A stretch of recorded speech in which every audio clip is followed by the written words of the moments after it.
Hanggang ngayon, patuloy ang paghahanap ng maraming nawala ng mga kaanak sa mga sinalantang lugar ng Super Typhoon Yolanda. Isang matagumpay na nakahanap ng mga kaanak na nawawala si former Comelec Commissioner Gregorio Larrazabal nang siya'y magtungo sa kanilang siyudad ng Ormoc sa Leyte. Good morning, former Commissioner Larrazabal. Good morning. Thank you for having me here. Yeah, so may nawawala kang kaanak sa Leyte at nahanap mo raw. Yeah, sa Tanawan. Ito Sa Tanawan. So you're one of the lucky ones. Nahanap mo yung kamag-anak mo. And when I saw the municipality of Tanawan, swerte talaga, buhay pa sila. As in, Tanawan's flattened. As in, So nahirapan ka ba maghanap? I mean, ano yung marami kasing naghahanap ngayon eh. So you're just one of maybe tens of thousands, hundreds of thousands of people, maybe just in the Philippines, looking for their loved ones. So, anong ginawa mo para mahanap yung kaanak mo? well, initially, I went there with a team of doctors from the States, parang as a group, no? Pagkatapos doon, I brought a bike kasi I know how things are. Kasi siklista ka rin, nagdala kang bisikleta for transportation. And like Ormoc before, alam ko when may ganito, mahirap ang mobility. So you ride a bike. Then, Land trip kayo o lumipad kayo? I took a C-130. Okay, military plane. Military plane. Okay. Then pagkatapos, when I get to Tacloban, I first went to the city police. Yung nandun si Governor, si Dominic Petilla. Petilla. Then sabi niya, medyo paggabi na doon, sabi niya, don't, you come with me kasi mahirap magbike. So we got to Tanawan mga midnight or 1 a.m. Mahirap magbike because mahirap yung daan or yung security mo? Security. I felt I don't normally feel scared of things.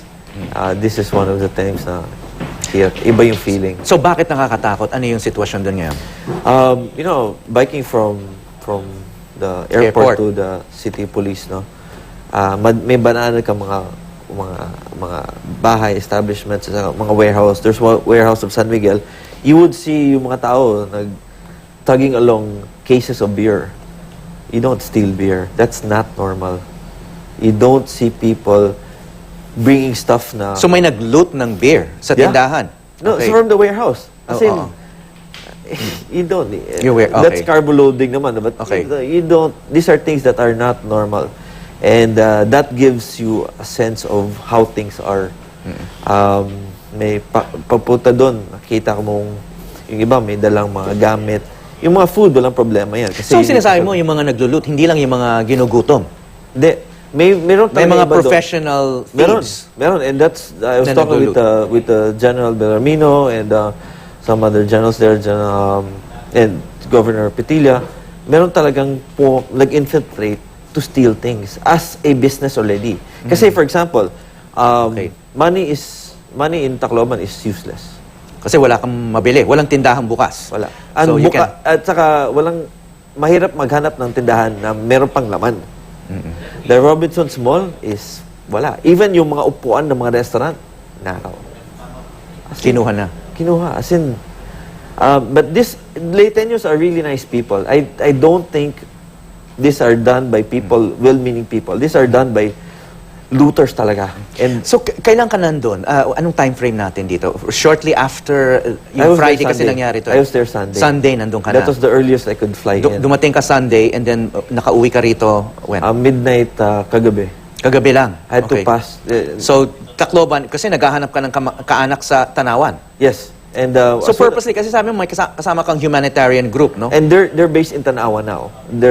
So kasama mo sila punta ng Tanawan and then... No. Nauna sila because they had to ride a chopper from the airport I see. of Okay. Tacloban to Tanawan. Kasi And yeah, ikaw nag-land trip ka papuntang Yeah. Tanawan. Oo. And then so ano yung was it mahirap ba maghanap ng tao? Hirap. Sobra. So paano mo nahanap? It's worse than I expected. May tumulong ba sa'yo? So nandun sila sa bahay? Nandun sila sa bahay. Then I saw them. But seeing it was the only house. Kasi they built a earthquake-proof and typhoon-proof house. It was the only structure there. Lahat to the left, lahat to the right. Flat. As in flat. As in lahat ng mga tao went to the house. And there's a barangay there. 300 people dead. May makakalat sa daan na 300 dead. in one barangay. And there's Malapit doon sa kaanak mo. yeah.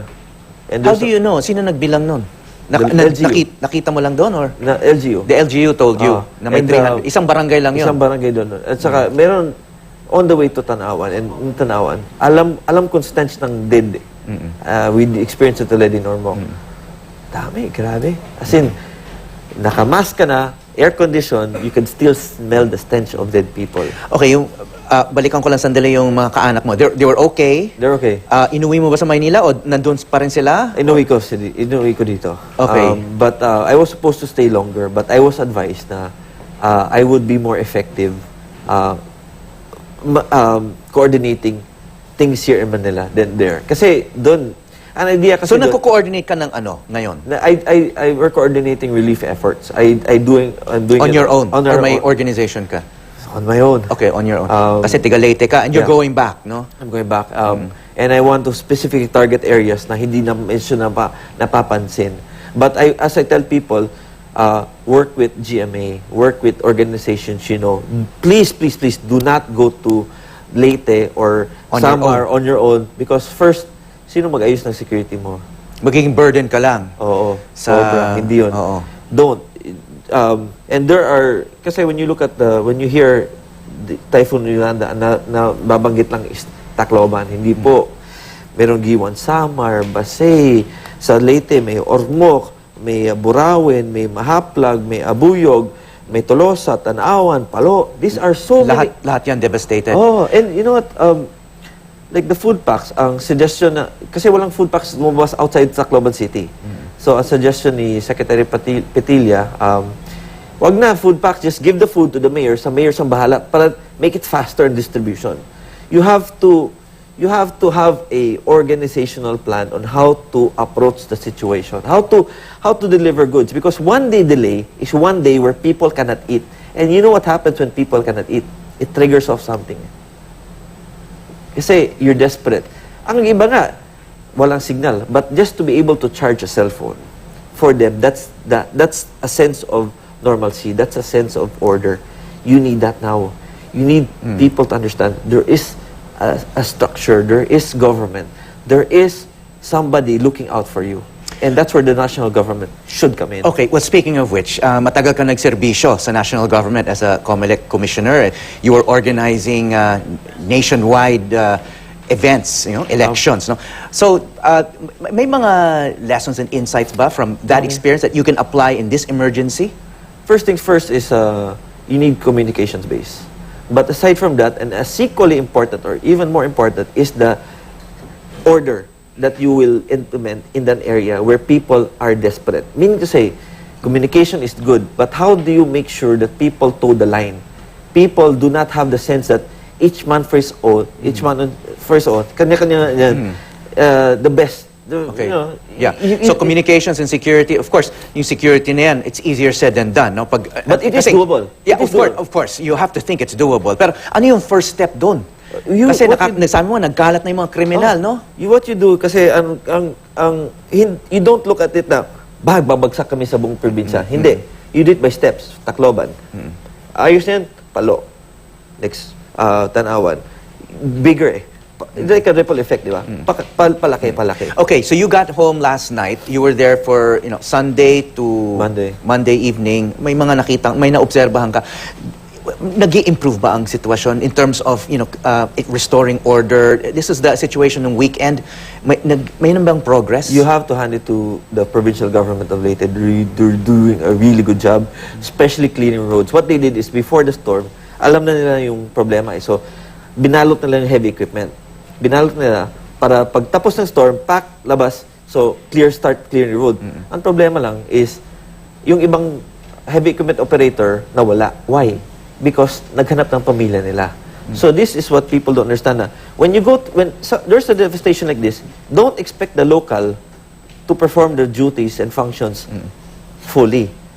Kasi, if I am a government official and yung pamilya ko nawala, I cannot think straight. Of course, and it's the same thing, it's the same reason why you were driven there, no? Yeah. Pero, we don't have too much time left, pero marami siguro nakikinig sa'yo ngayon na gusto rin hanapin ng mga kaanak nila doon, no? And you just said, wag nang pumunta, but people need to have information about their loved ones, no? So, how will they be able to get information? Work with organizations. Tap the LGU. Most, like Tacloban and Ormoc and Baybay, the main cities in the province, may cell site coverage na. Meron na. Most of the major networks meron So may na. bumabalik na yung mobile communications Yes. kasi malaking problema yun over the weekend. And for some, as long as they hear the voice of their relatives, okay na yan. Oo nga. Work with the LGUs. If you go there, make sure you can protect yourself. You're not a burden to other individuals or organizations. And you're an asset. You have to be an asset when you go there. Hindi ka pwedeng pumunta doon, pasyal-pasyal, pagkatapos you take pictures. Oh. You, But sandali, sinabi mo, you have to be able to protect yourself. You're not suggesting people should go there armed. Or is that an option? Wala nang gunman, di ba? I mean to say, protect yourself.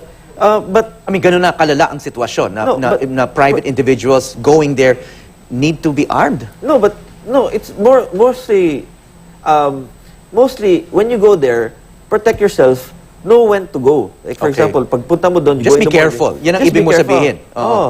And you know how to protect yourself. Like you go in the morning, pag hapon ay balik ka na sa Okay. HQ mo. Oh, just be smart. Yes. Be safe. Have common sense. You need common sense here. All right, babalik ka doon. Good luck, Thank you very Goyo much. Larrazabal, and I hope you're able to save more people aside from Yeah. your family.